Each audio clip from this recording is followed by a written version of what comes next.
Hey, we're live. Hello, Salesforce community, and welcome to another LinkedIn Live with Salesforce Ben and collaborating with a bunch of influencers throughout the Salesforce ecosystem. And today we're talking about personal branding for women in tech. So love them or hate them, personal brands, I think, are definitely here to stay. And they can be a very big part of your career. You know, there's a huge amount of benefits that we're going to cover in this webinar that come with having a personal brand, new career, landing jobs, new career opportunities, and everything that comes with that as well, like money and flexibility. But a lot of us are aware that in the Salesforce community, it's a lot more diverse than, say, other tech communities, but there's still a lot of work to do. So women often face additional challenges, and we want to highlight these in this session and also show you how to overcome them as well. So don't worry if you're not a woman attending this event. You know, there's going to be a huge amount of great content in here, regardless if you're just interested in personal brands. But we've got to focus on this today. So we're going to be talking about what is a personal brand and the benefits of establishing one, how to start and accelerate a personal brand, dealing with imposter syndrome, how to handle situations where you aren't taken seriously, and finally, ways to empower other women. So I am going to bring in our guests today. We have Christine Marshall, Kim, and Megan. Hey, everyone. How's it going? Hi, Ben. Hello. Hi. Good to have you. Hello. So let's get started. So just a few housekeeping notes. So this is a live event, so we can't hear you. But if you've got any questions, we're going to be having a Q&A at the end. So feel free to submit it on YouTube or LinkedIn, wherever you're dialing in from today, and we'll try and get to as many questions as we can at the end. And this is being recorded as well. So if you need to drop off or send this around to anyone else, then it's going to be on LinkedIn. I think it stays in LinkedIn for a little bit, and it's going to be on YouTube forever. So there you go. So just to introduce myself, my name's Ben McCarthy. I'm founder of SalesforceBen.com, which is the largest Salesforce news site in the world. And I am joined today by Megan. If you wouldn't mind introducing yourself and your personal brand. Sure. Hey, everybody. My name is Megan. Along with being a Salesforce consultant at Solemn, I'm also a Salesforce YouTuber. So really excited to be here with y'all. Thank you, Megan. And Christine. Hi, everyone. My name is Christine Marshall. I'm the Courses and Community Director at Salesforce Ben and also a Salesforce MVP and user group leader. Thank you, Christine. And last but not least, Kim. Hi, everyone. I'm Kim of Lipstick and Tech. That's my brand. I help entry to mid-level professionals transition and accelerate their Salesforce careers.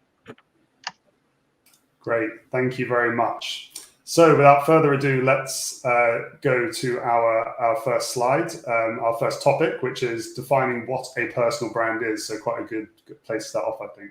So Kim, let's start with you. And could you let us know what is a personal brand? Yeah, absolutely. So the best way that I would describe a personal brand is in like 4 different components. One, starting off with your identity and your passion. So essentially what motivates you and how do you identify to yourself to others, whether it be career-wise or frankly even personally, because a lot of who you are bleeds into your personal branding. Secondly, your reputation. So what do you want to be known for? Or frankly, what are you known for? This obviously bleeds a lot into like how people perceive you. Your value proposition, for example. So like what problem are you solving for not only companies, but obviously if you're a freelancer, you're thinking about just who that decision maker is and what's valuable to them and how you solve problems for them. And then finally, and most obviously is like, what is the experience that you have? And I always frame this as what is your unique experience, because everybody has certifications, life experiences, career-wise and even personally, that impact their professional working life as well. Yeah, great. Thank you, Kim. And yeah, I think I've had conversations with people before where they say, well, I don't really have an experience, you know, I'm new to the ecosystem or whatever. But I would just say to that kind of individual that you do have an experience of being new and learning and how you're learning at this current time. So I don't think it matters where you are. You do have, some sort of experience. So yeah, thank you for that, Kim. So next up, Megan, could you tell us a bit about the benefits of a personal brand? Yeah, absolutely. So it's a way to promote what you love and your strengths. But for me, it's also, it's a personal favorite, being able to showcase yourself and build yourself professionally, but also personally. And I think that's really important along the journey of life, really. But just the ability to showcase what you love doing. So if you have a 9 to 5 that you like, but you can find something outside of that, whether you work in the morning, night, or afternoons, you can come and do something that fulfills your learning. And I know a lot of us are learners.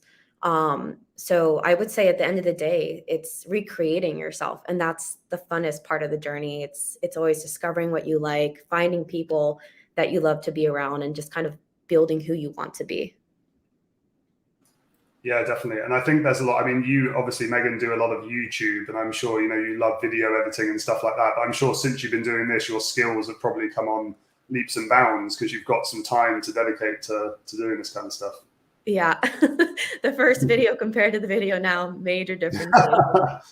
Yeah, that's I've seen like really big podcasters on YouTube saying like, go and look at my first YouTube videos because they are terrible. And it just shows you, everyone starts from somewhere. So great, thank you.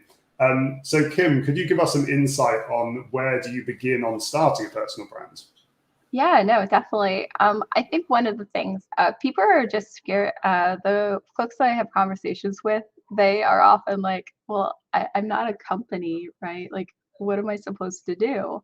And one of the things that helped me when I started trying to figure it out was admittedly experimenting a little bit and really looking inwards. And as silly, maybe it's not very silly, but I guess for me initially it sounded silly, but journaling and actually documenting all these components that I described about like what makes a personal brand. There's a reason that there are workbooks and worksheets like all over the internet because it really helps you articulate it to yourself first. You have to like kind of look inwards and think about if it matches up. So the 4 things that I really tell people to start with is can they write down who they are? Like, who am I?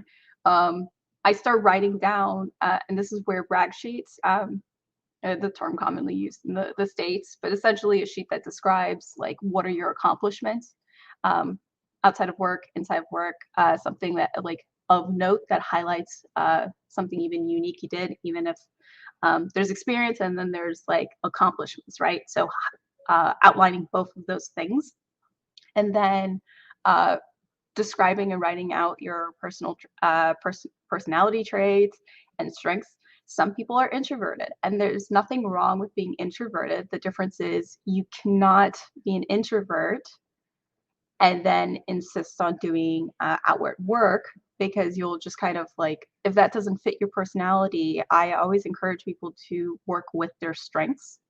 It's not that you can't become more outgoing. I know many amazing people who consider themselves introverts, but they actually do speaking roles, and that's awesome.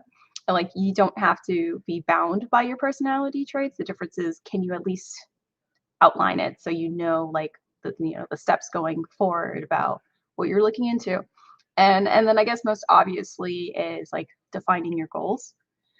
Once you've written all of that down, it's time to then like step back and think of more intentionally about like the projects and the activities that you use, with of course fitting in rest. Like, you're not going to be able to accomplish everything that you want to do if you think you're going to accomplish it in like 5 months without rest.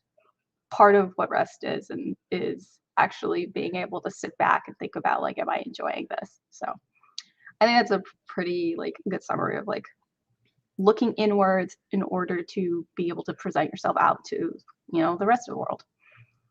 I think Kim makes a really good point here about the need for rest and space. And there's a lot of time and effort that goes into building a personal brand, and it can take a lot, especially out of your personal life, And one of the things that I think is key is defining your niche. But that doesn't mean that you have to pigeonhole yourself, but you can't be all things to all people. And if you try, the likelihood is that you will burn out, you'll be trying to do too much.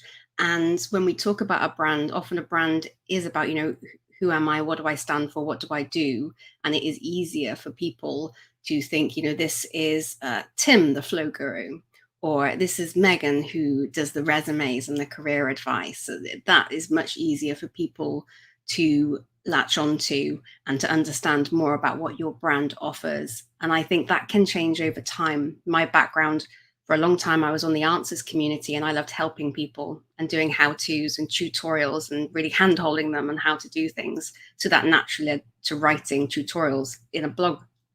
But now I've moved away from that and more onto more technical pieces, more guides, bigger articles. And there is some reasoning behind that. And I think it's deciding, what do you want to do? What is the purpose of having a personal brand? What are you actually going to do with it? Is it for you? Is it for your community? Is it for the wider community? And I think that for me, I wanted to get in front of as many people as possible so that I could have more influence. So I can now say, when I want to bring someone else on, I can invite people to do webinars and come and speak with me and come to events with me. And I can only do that because of the people that I know and the connections that I've made by putting myself in front of a lot of people. So there have been some choices about, what do I write about? What sort of webinars do I want to do to get that visibility in the community? Because for me, at the end of the day, it's not really about me. It's what I want to do, and I want to help other people. So how do I get myself in a high enough position to be able to bring everybody else with me? Yeah, nice. And I guess this kind of leads on to, why you're doing this, right? So. Yeah, absolutely. So I think when it comes to finding your why, I think there's different reasons. And Ben, you kind of mentioned it, like when you start, especially when you start on YouTube, I would always sit down there for hours watching like YouTube's how to start a YouTube channel or how to do something. And it was just like, write down your why. As to like Kim and Christine, you have to like figure out your why. And I think that the most important thing is to understand your why always changes. Like your why, actually your why might remain there, but I think the kind of content that you might want to do and continue to do is going to change, and it's totally okay. Sometimes you got to start with a niche to build your brand, to build who you are and build what you want to do. But the best part is that you always stay curious, and you should always remain curious, because that allows you to tell a story of who you are, what you want to do, who you want to encourage. But yeah, that's just that's the process of finding your why. Always, I would just say to anybody that's watching, always stay curious and continue learning. It's okay to grow into different areas too. I don't think I could have put it better myself. And Christine, it really resonated too with your experience about this is where I started, and then ultimately I found like this next natural step.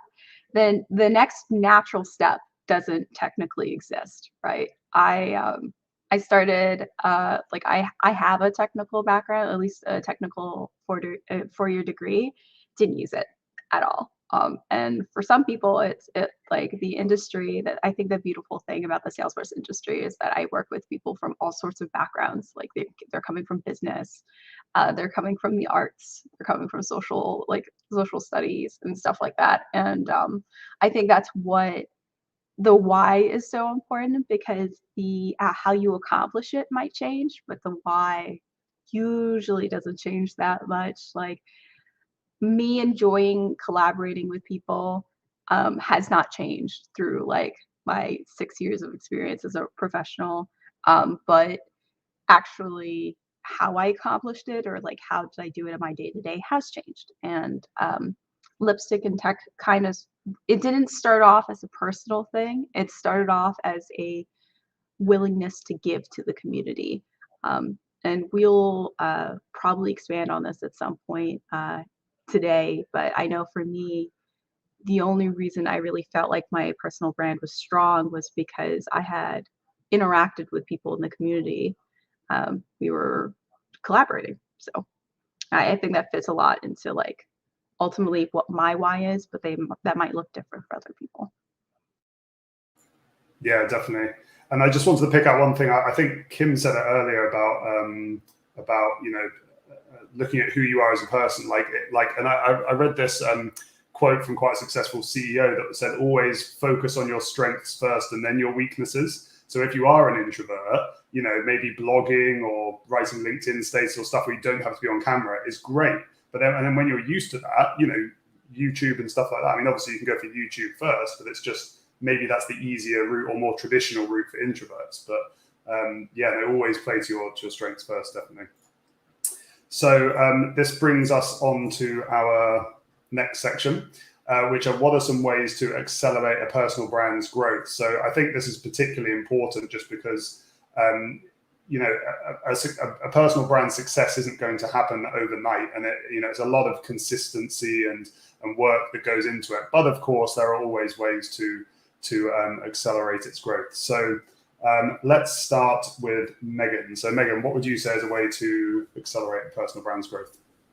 Collaboration. When I first got on YouTube, I had all of these ideas. I even bought it like a little iPad. I had like a full page of stuff to do, but I was a little shy. Definitely an introvert on the side. That's why I'm more comfortable in camera. But I would say collaboration was key for me. I remember my first collaboration was with another woman in tech, and we just talked about her journey and how she started. She's actually living in Guatemala. She started working at a call center. It was kind of against cultural norms for Latina women to be able to go into tech. And it was just, that's kind of where it started. I was like, maybe I should change my name to People of Salesforce, kind of like going around asking people questions. And that's where it always stemmed from. So I think collaboration is a great way, even if you have ideas, to be able to collaborate with other people like Christine and Kim. We've grown so much together and are able to support each other. And I think with the collaboration and getting to meet people and talk to people, I think that's where majority of my ideas come from, is talking and conversation. So I would definitely say collaboration was key. But the second thing to accelerate your personal brand would be being comfortable being uncomfortable. You have to do something every time. And I remember watching a YouTube video. In order to grow, you have to challenge yourself in the next video or next blog post, whatever you're doing. So I overheard this girl say that specific quote one time, be comfortable being uncomfortable. And I would say just get used to that, and it's okay. And if you're uncomfortable, you're growing. That's the best part. Yeah, I completely agree with that. No, I think that's a great point. And for me, there's two things about accelerating a personal brand. And the first one is to do with, get comfortable with being uncomfortable. Because for me, there's two things that you need to do, and that's building opportunities. So taking up opportunities, making sure that you do enough so that people think of you, and then opportunities start coming to you, which makes it much easier. I always call it the snowball effect. Once I started going to events, which led to me applying to speak at events. And once I was speaking, someone said I should start a blog. So I started blogging. So then I started guest blogging on other blogs, which led to me working with Ben, and then because I was better known, I got asked to lead my user group, and then getting asked to come and actually work at Salesforce Ben.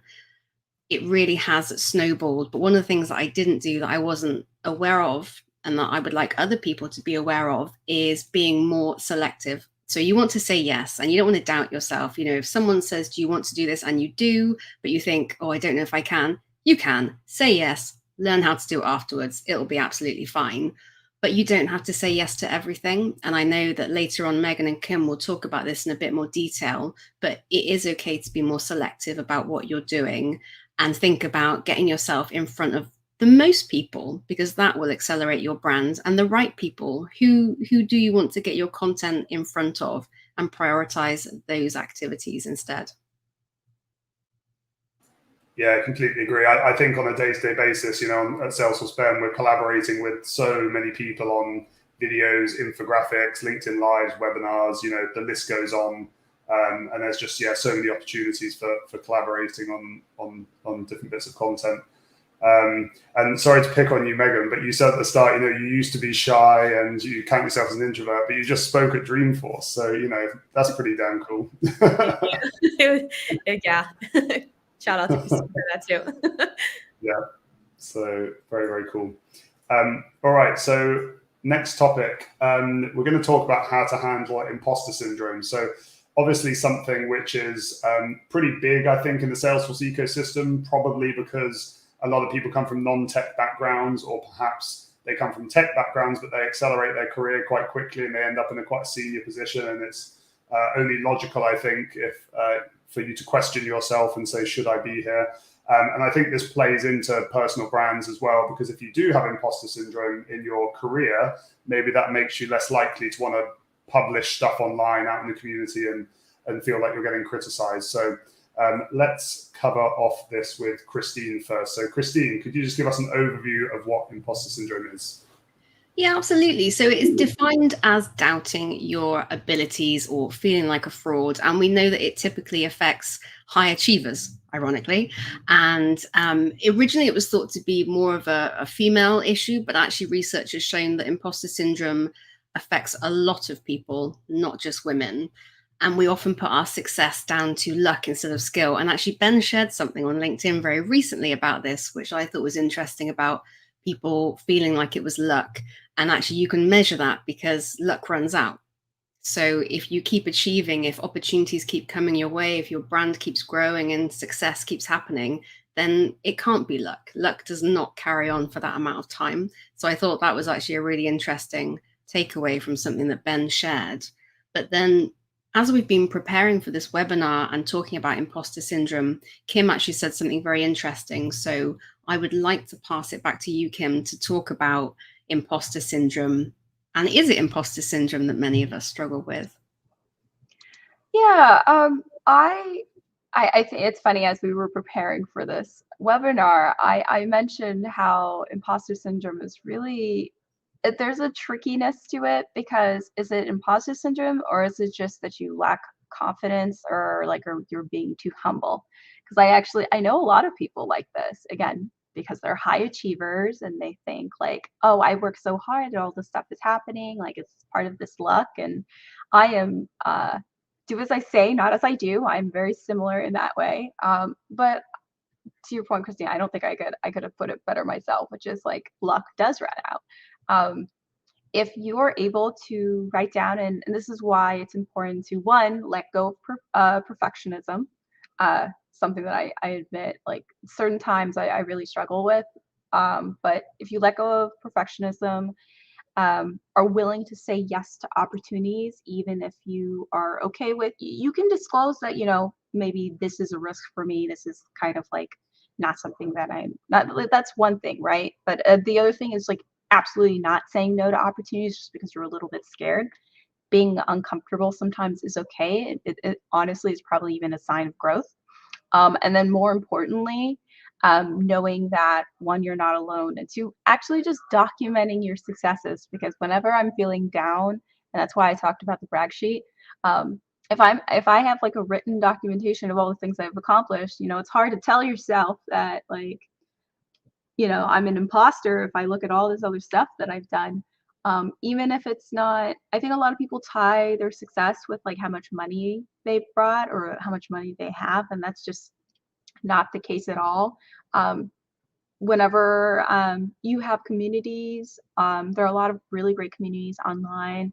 I encourage all to like find a partner, so to speak, alliance, somebody that can root for you. And I've been very grateful that through being able to share my expertise, that people have corrected me, and I've been able to like stretch anything I could have possibly helped create impact. I've been able to at least like stretch the impact of the content that I've posted, the conversations that I've had, because of the feedback that I've received from people. So again, you don't have to, it could be a confidence thing, right? So I might have been ranting a little bit, but I think it's really, I think there's a lot of really incredible people in the Salesforce community, and I don't want people to think that they're an imposter, so I'm very passionate about that. everyone wants to see everyone else win, so I think that's something to remember. And Christine, if you think you might have imposter syndrome, and you're worried that someone might criticize you, how would you deal with that? Yeah, I think that's a great question. And I think we do have to go into it, the idea that the majority of people want us to succeed. So when we put blogs out there, when we do talks, most people will want to support us. And that is really evident. But the reality is as well is there are people that purposefully enjoy criticizing or making it harder for people. There's definitely a phenomenon in the IT industry, and in particular for women. I know when I do talks, people ask me questions on purpose, I feel, to trip me up, often questions that are unrelated to the topic that I've been speaking on. I've been called out. I've been told that I've been wrong after doing a talk in front of an audience, which actually after that, they corrected themselves and said I'd been accurate the whole time. And I think the more that you do, the more public speaking, the bigger your audience, the scarier it becomes, because the more likely it is that people will call you out, criticize, question. And so I think you have to, there's two things. So if you're putting out quality content, is to be confident in that. I know that when I write a blog, hours and hours will have gone into it, and I will have researched it, and I will have spoken to product managers and asked other people for their opinions. I feel a huge responsibility to put out accurate content. So people can question it, and the likelihood is I will have got it right, and I have to remind myself it's okay. And actually, if someone does point something out that it's changed or it's inaccurate, it's like Megan says, stay curious, keep learning. The technology changes 3 times a year, so there's always going to be room for error or for change. And then it's getting comfortable with saying that you don't know. And I think this is key for personal brands where you do a lot of public speaking and people ask you a question, and it's okay to say, I don't know. I don't know, but I'd like to find out. I'll come back to you on that. Come and speak to me afterwards, or let me direct you to someone who would know. You don't have to know everything. And I always thought I had to know everything. I had to answer every question, and it's impossible.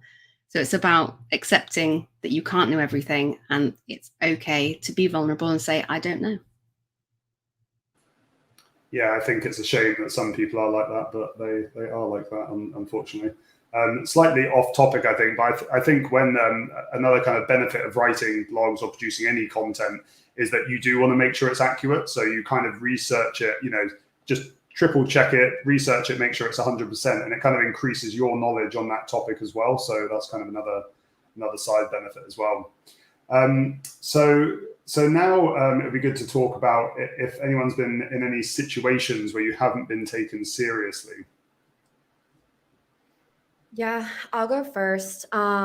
So I think at the beginning, and this is something we've talked about, and something obviously I had an experience, and it was new, building a brand, and it's difficult to navigate it. So that's why I want to be able to share this story in case it does come up to you, because I think that after this happened, I reached out to a lot of women in the industry, especially in the tech industry, to see if similar situations have happened. Because sometimes I feel like when it happens to women in particular, we think that we overanalyze it sometimes, right? We're like, did I overthink it? Was I over rude? Did I do this, that? And it becomes very difficult to open up and talk about it. But I will say, just as a personal story, I was helping like with a webinar, and one of the gentlemen who was running the webinar had asked me to do additional work, which wasn't right, and just went against like the whole value of what he believed in or ran this organization for. And I stayed quiet about it when I shouldn't have. And that, to this day, I look back and I regret it so much. So when these type of situations do come up, it's important to have a group. Like if something like this comes up again, I can go to Kim, I can go to Christine, I can talk to more people now, because I feel like these type of conversations should happen and be talked about when stuff like this comes up. And since then, I will say happily, being able to navigate these situations and having an open space to talk about it does help you in the long run, because it's not going to be the last time, I can say for sure. I don't know for everybody else on this panel as well, probably. But that's just my tips. If something does happen, Call it your spidey senses. My friend and I came up with that sense, like spidey senses, you know something's wrong. This is your opportunity to address it. And I think that will go into some of our conversation later. It's understanding when to say no and how to respond when these situations do happen, and letting the person know that like something is not right. But that's my take when I've been in a situation that unfortunately has happened. Yeah, thanks for sharing that, Megan. And how about yourself, Kim? Yeah, I mean, it's unfortunate. I think it's like, it's almost like a blessing and a curse, because I think of, as far as the taken seriously part, one of the ways that kind of happens is when, as you're building your personal brand, people are starting to recognize more and more for what you stand for. So there are people that will come out essentially asking for free labor.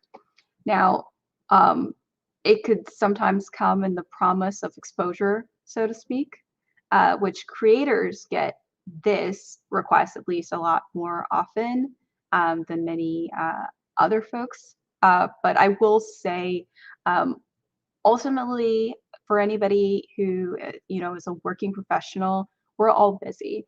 I think over the years I've started putting more of a value on my time, because even if it's not a paid opportunity, I need to self-assess and see, is this taking me away from well-deserved rest? If the opportunity is taking me away and I don't feel like I'm getting anything out of the opportunity, then I'm also overextending myself.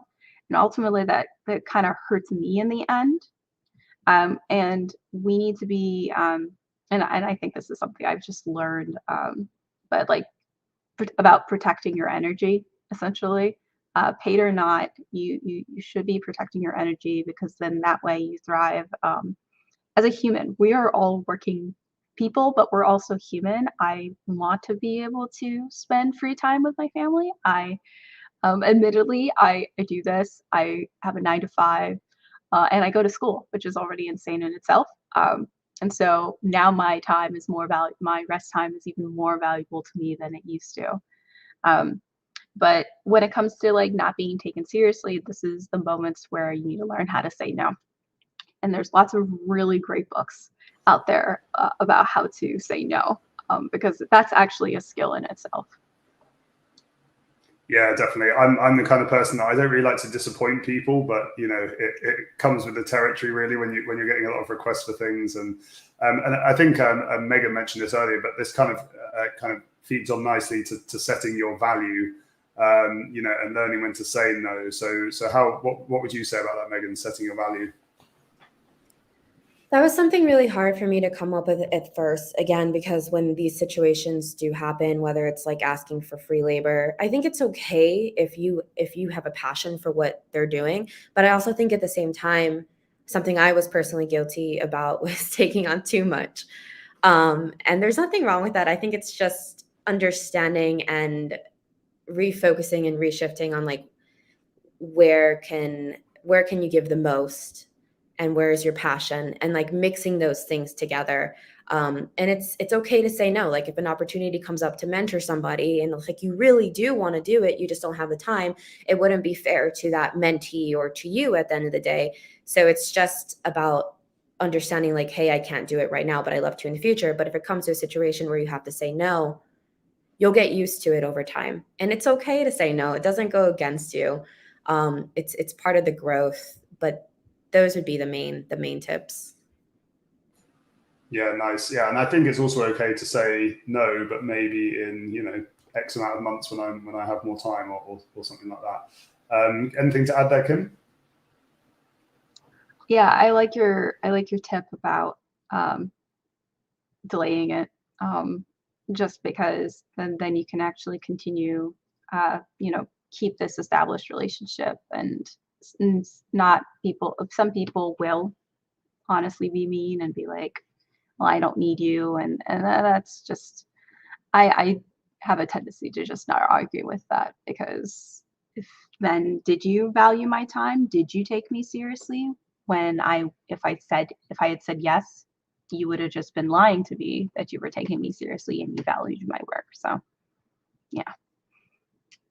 Yeah, great, thank you. And then coming on to the other point, so talking about lack of an acknowledgement, Christine, how do you deal with this? So I think this is a really interesting one, and I wanted to talk about some things that we can do when there's a lack of acknowledgement. And I have two examples. The first being that a lot of people thank Ben for my work all the time across all the social platforms, on the blog comments. And you know, it's his name on the blog, and Ben does loads of great work on the blog as well. I do find it interesting, and it's not just me as well. It happens to a lot of our other female authors. So that's one. And then I read a blog this week about Dreamforce, and someone had called it Megan's Dreamforce session. And again, I thought, okay, fair enough. That's fine. I mean, it's not fine, but also it happens all the time. So I think trying not to take it too personally would be my first bit of advice. It can feel a bit crushing. But it takes time to break bias, and it takes time to break habits. And it's a case of what can we do? We know that it happens. So what can we do? Self-promotion, I think, is one of those things. So share your work on social media, even if it feels uncomfortable. Promotion of yourself is necessary to build a personal brand, and be proud of what you're, you know, it doesn't have to feel cringy. Be proud of the hard work that you've put in. Sharing, you know, Megan sharing her YouTube videos, and Kim sharing her blog articles, and, you know, Kim did an article on Salesforce Ben, and it's great to be able to promote that. So share your work and feel comfortable doing it.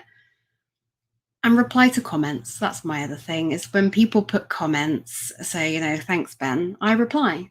So I'm glad you enjoyed the article. Just to put my, just in case you missed it, I'm here, just so you know, to see if that makes any difference. But I think you do have to tackle it with a bit of a sense of humor, as frustrating as it is. And just keep going at it. Just keep putting yourself in front of other people, keep promoting your work. And keep promoting other people's work as well. Keep sharing it and tag them in it. You know, I want to share Kim's articles. I want to share Megan's YouTube videos, and keep putting their name out there over and over and over again until there really can be no excuse for a lack of acknowledgement. Yeah, nice. Can just reply, like when they tag me, just like, you're welcome, full stop. Cool. So yeah, thank you very much for those stories. Very interesting to a lot of people, I'm sure. So we're coming to our final section now before we get to the Q&A. Wow, 40 minutes gone already. So if anyone does have any questions, please put them in the chat, and we'll try and get around to as many as possible. I can see loads, actually. I wasn't on the right tab, but there are loads. So how can you support others and support each other's brand awareness? So first up, let's come to Christine. What would you suggest, Christine, to support others? And I think this is so important. I think you want to actively include other women. And one of the things I like to think about is the fact that a lot of women don't put themselves forward, and self-promotion is uncomfortable. So I try to promote, especially if I think that they might not. I'm constantly trying to seek female authors for things like the Salesforce Ben blog, because I want to help them build their brand, and we have a large audience. So it's great to be able to support them like that. It's really hard, actually. It's really hard to find people that want to do it. And I think two main reasons. It's a lack of capacity, because women typically have an awful lot on their plate, and a lack of confidence. Most people come back and say, I don't think I can. I don't think I have the skills for this. And I would say, I've actively sought you. I've been watching you on the community. I see all the things that you're doing. You can definitely do it. And the whole point of my role is that I can support you in this. Let me work with you if it's something that you would like to do. And it's really easy, as you build a personal brand, to mostly think about yourself, and how do you promote yourself, and how do you put yourself forward and keep striving. And then I was doing Dreamforce submissions, and I was doing one about resumes, and I was about to hit submit, and I stopped, and I thought, actually, let me ask Megan if she wants to be, you know, does she want to go on this submission with me as a co-presenter? Because we'd done a webinar together, and she was fantastic, and she was everything that I would look for in a co-presenter. We worked so well together. And I just thought, why am I doing a Dreamforce submission for myself on a topic that I know would be better shared with someone else? And that's what I need to be doing more of. And that's what I would encourage other people to do more of, is if you're in a position to do something, invite someone else to come and do it with you. It's probably the most fun talk I've ever done. It was great having a co-host, and would love to do it again. So yeah, actively seek out and encourage other women. Great, thanks, Christine. Megan and Kim, any tips for supporting others, and in particular women? Absolutely. I think that the biggest thing was finding a community and not putting a title against somebody. Sometimes when I see titles, I get a little intimidated. But I believe at the end of the day, everybody, like we said at the beginning of the webinar, especially in the Salesforce ecosystem, is willing to help. And help, like they're just willing to help. And I think that's so special. So I think when it comes to empowering others, it's just build a community. And once you start building a community, you start attracting other people that are like you with the same goals and ambition. I feel like I look in the mirror sometimes and I see Christine and Kim. It's like we all have like the same goals and ambition. And it's like, yes, I've been looking for that. So it's great to be able to find other amazing women in the ecosystem. And there's a ton here that are actually in the audience that I adore and do the same thing in Salesforce or tech just in general. So I would definitely say community building and talking. Don't be scared. Just talk, say hi, tell them what you love about them, and go from there. And it doesn't have to be suit and tie. I think that's one of the biggest things too. Is when I'm on LinkedIn, I do have like a tendency to be like maybe overly professional that I'd like to.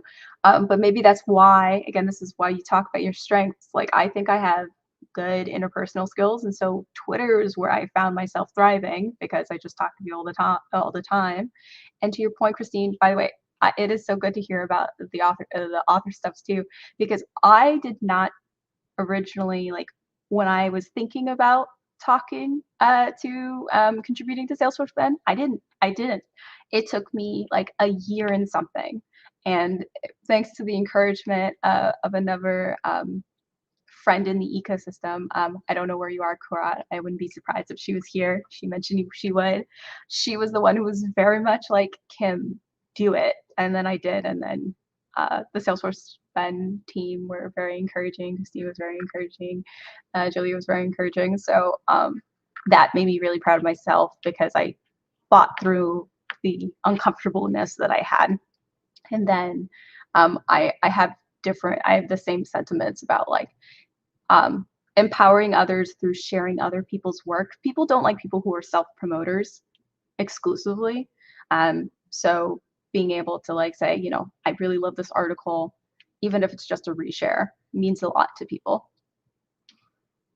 Yeah, I think there's a good tip about being like overly promotional with your personal brand. Like I think other people love to celebrate the successes of others, but not like constantly. Like, there's definitely a fine line between that. Great, and I think we've got one final topic just before we move on to the Q&A, but the importance of speaking out and sharing personal experiences like we're doing today. Yeah, I think it does. It makes a huge difference.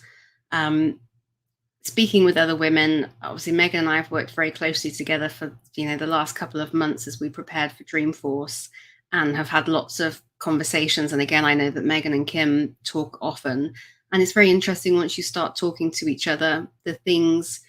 Our experiences are very shared, so it's not uncommon. These times when people are being asked for freebies, people calling you out unfairly during speaking sessions, these are not limited to just me or just Megan or just Kim. They do happen frequently. And whilst that might seem a little bit depressing to know that it's happening on scale, there is something comforting and empowering in knowing that it's happening to a lot of us. And I look at Megan and I look at Kim and everything that they're doing. Now I can see that they're amazing. So I know that the problem, the people calling them out or making things harder, the problem is those people. It's not Megan and it's not Kim. So that is the important takeaway for me, is that it might be happening to lots of people, but that in itself tells me that the problem is not us, it's with other people.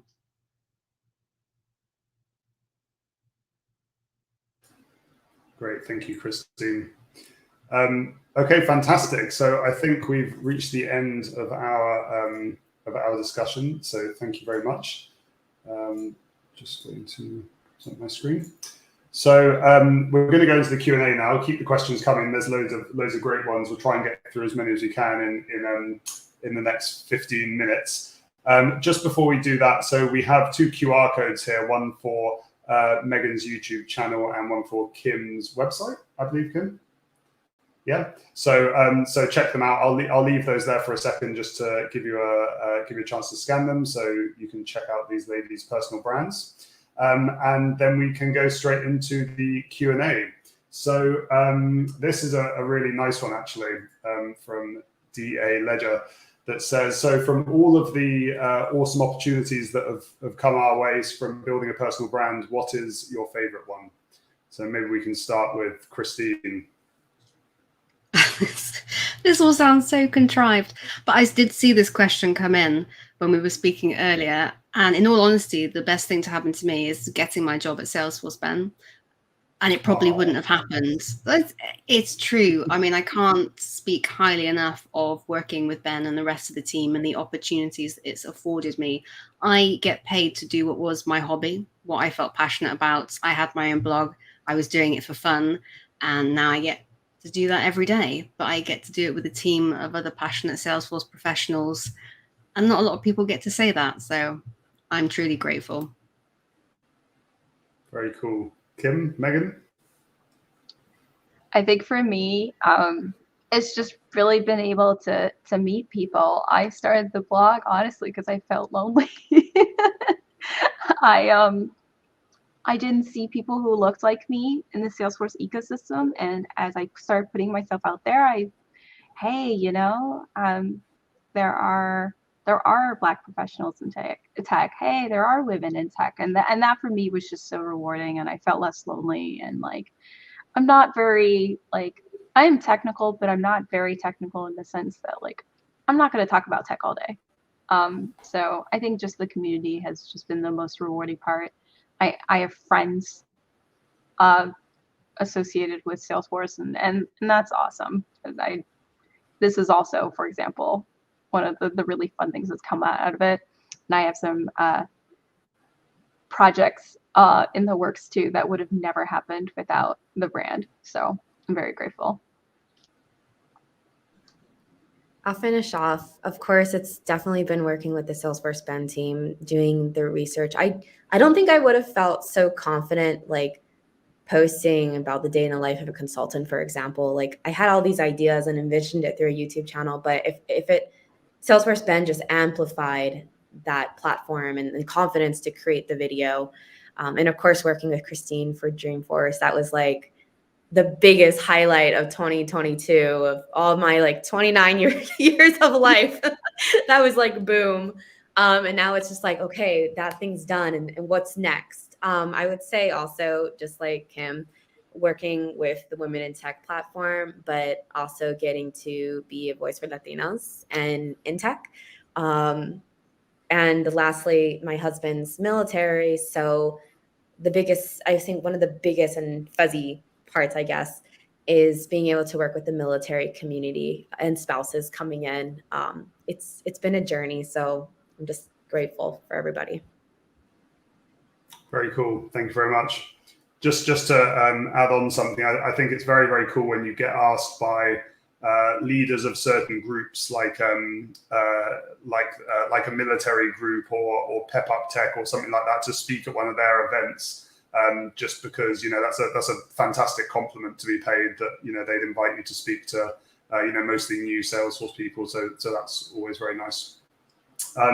So I really like this one from Christina, which is advice to differentiate your brand from others. Who wants to take that one? I'll go on this one. So at first I was really, I tried to copy other YouTubers, not copy per se, but like I would kind of look at their video content and be like, okay, well, I guess I have to follow it A, B, C, and D way. But once you start posting, you get more confident with what you want to do. You start finding, and this goes for blogs too, not just like video content. and your brand in general. But like once you start finding what you like and you get on Canva, I'm a huge advocate for Canva. You start saying like, oh, I like this color, I want to stick with this, and just making it you. The last thing I would say is that I just created like this super cute cartoon and I put it on my LinkedIn and Twitter and YouTube channel. And I was worried because I was like, that's not professional, right? But it resembles who you are, and that's what people can relate to you with. So I would say be authentic, be yourself, and the people that see it will love you for it, and they'll appreciate it, and they'll want to connect with you. So definitely authenticity is key. And I think as part of the question, I saw that last part about like, aren't we all solving for automation and solving problems? The value proposition may be very similar, but who you are, you're unique. And that's why I really emphasize the word unique experience. It's the unique experience that what makes you unique, like, and what can make the difference as far as your elevator pitch goes. There are plenty of women that do similar work to I do. And frankly, even Megan and I, even our content overlaps a lot, but she has different experiences than I do. And I think maybe, and that's probably why Christine and Megan and I get along so well, because there's so much overlap with what we do, but we're all different people. So I just want to like highlight that specifically. Yeah, great, thank you. Yeah, no, completely agree with everything you said. I think there are so many ways to differentiate, but of course, you know, our personalities are just so different, and I think you'll just automatically connect with a different group of people. Like, just as an example, if you see some of the sales influencers, like they are so salesy, they are like crazy, you know, so animated and loud, and that's, you know, connecting to, I guess, some people in the sales community. And you know that works for them, and you know different ways work for different people. So yeah, no, I think there's loads of ways. Right, let me just find another good one.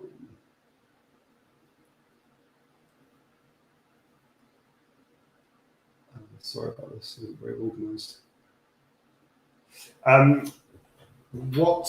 So this is a great one from Shellen. Hi, Shellen. What advice would you have for someone who is making a major career transition into Salesforce, one that lends itself to also adjusting their brand and network on LinkedIn?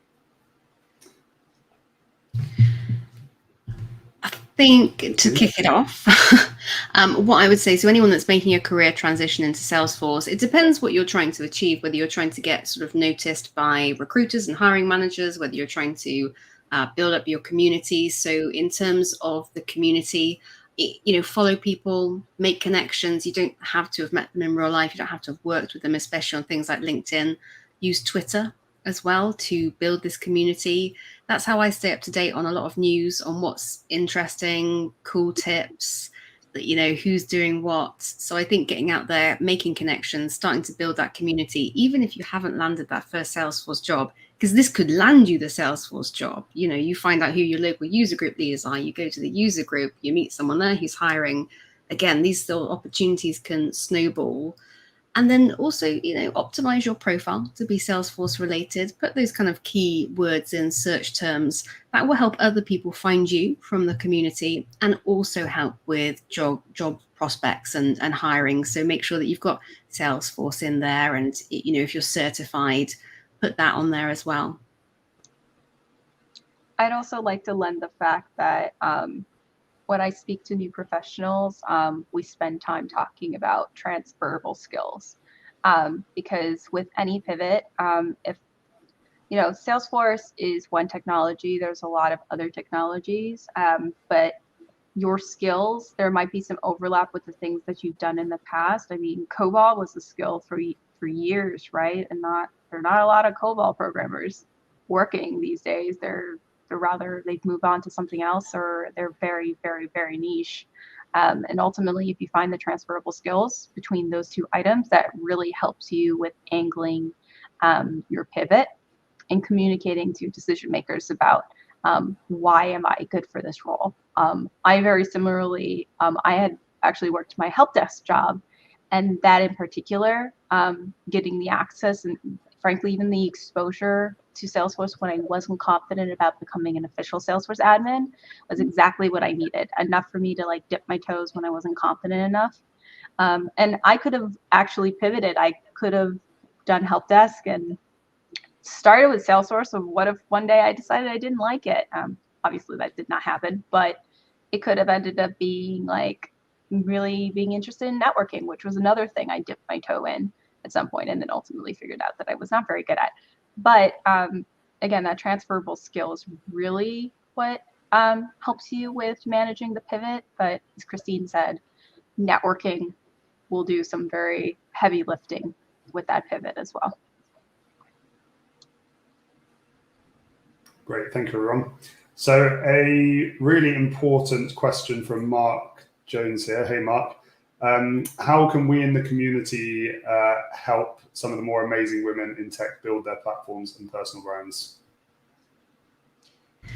If I can start again, I think for me, one of the important things for people to remember is everyone is different, and we don't want to generalize too much, but there are some sort of traits that quite often apply to a lot of women, especially those in technology. And that can be, whether you call it imposter syndrome or a lack of confidence, it can be very hard to get up there, to do these talks, to write these blogs and put yourself forward. And so I would say that any criticism should be handled delicately. It's so hard to put yourself in front of people.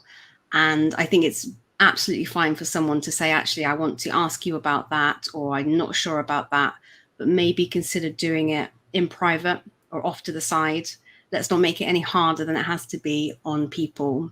And then to just keep celebrating their success, keep sharing, keep putting that voice and that face in front of as many people as possible, because potentially your reach could already be far greater than theirs. So if you've got lots and lots of followers, then you sharing, liking, commenting, sharing has a huge impact on people producing content and how it affects their personal brand. But showing up, Mark, like you have today, showing up, coming to these sorts of webinars, asking thoughtful questions, that does make a difference and it does have an impact. I would agree. I think at the end of the day, it's a huge thing is just sharing the content. And also, like, sometimes I feel on LinkedIn, we all put kind of short answers.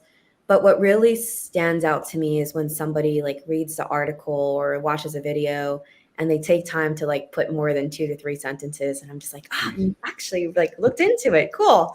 And yeah, Mark, to like answer your question, I feel like sharing content, talking about like what they did, or like even sharing today's webinar is a really, really great place to start. I will say that, you know, there were those unfortunate events with some people in the ecosystem, which is normal. We're going to encounter it anywhere, especially in tech. But I've met some really amazing male coworkers and just in the industry in general that are here today. And that's like the number one thing that y'all can do is to support us and just be there for us.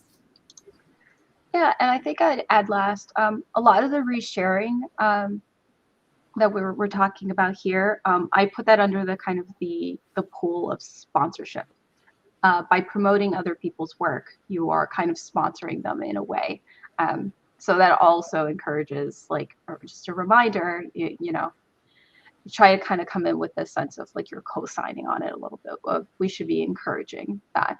But additionally, many of you have heard the difference between sponsorship and mentorship.